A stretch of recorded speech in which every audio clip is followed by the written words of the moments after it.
This is Turning Point, profiles of Fairleigh Dickinson University alumni. In this episode, we feature Adenah Bayoh. She's an urban developer and entrepreneur who owns, among many properties, an IHOP in Irvington. The successful businesswoman shares her story and offers some very good advice for young women. Irvington is a community that's very tough, but I was also part of that community at one point in time. My background is very tough. I came from, I grew up in West Africa, came here, lived in Newark most of my life. The first time I left was when I came to college. When you decide that you want to go into these communities, you have to have a tie-in, what keeps you there. And for me, I've always said I was part of that community and oftentimes overlooked. Yes, there are crimes. Yes, times are hard. But there are also some really good families out there. Really people that wake up every day, go to work. But what you see all the time are the people that are doing the killing, the crime. I remember being a product of that community and oftentimes being overlooked. So when I wanted to go into Irvington, I went in there for that reason. I went in there to market to people like me. I went in there to market to families that want a good sit down, to take their family on a Saturday morning, because it's deserving of it. I can tell you right now as I sit here what is going on in my business, because part of it is no one is going to run it the way I can. No one is going to ask for the higher standard like I can. No one, because I tell my staff all the time, I'm here with you, I'm in the trenches with you, because I want you to know this is bigger than you and I. We're here because we want to make a difference. And I'm oftentimes having to tell my staff, this is not about me and you. We're here to make a difference. My experience in Africa sort of prepared me so much for when I came to America.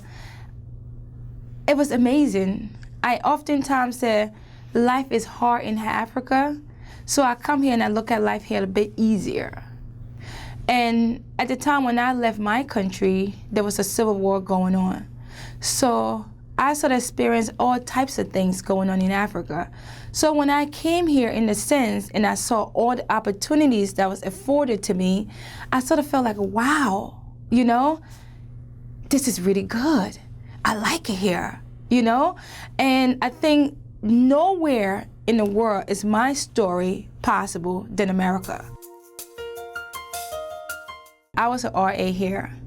And in a sense, I think after I left FDU, the experience that I gained from being an RA really helped me with my first rental property. Because in a sense, I was doing the same thing I was doing here, but only now I was the benefactor of it.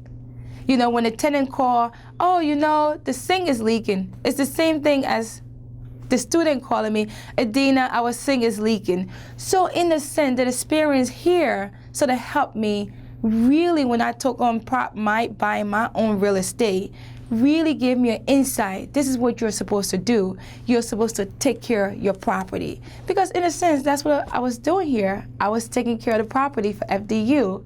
And being an RA really made me love property. We as young women, we sort of sit back and let someone take the lead for us. I think as a young woman, my advice to young women is keep your feet on the gas pedal. Have no one be in charge of your destiny. Wake up in the morning and say, this is what I want to do, and accomplish it. Don't blame no male for your setback.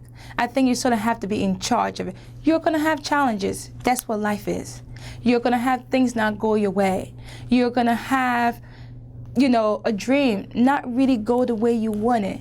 But I think you have to keep your feet on the gas pedal and push forward and say, I am going to make big things happen. How I get there are minor details, but I'm getting there.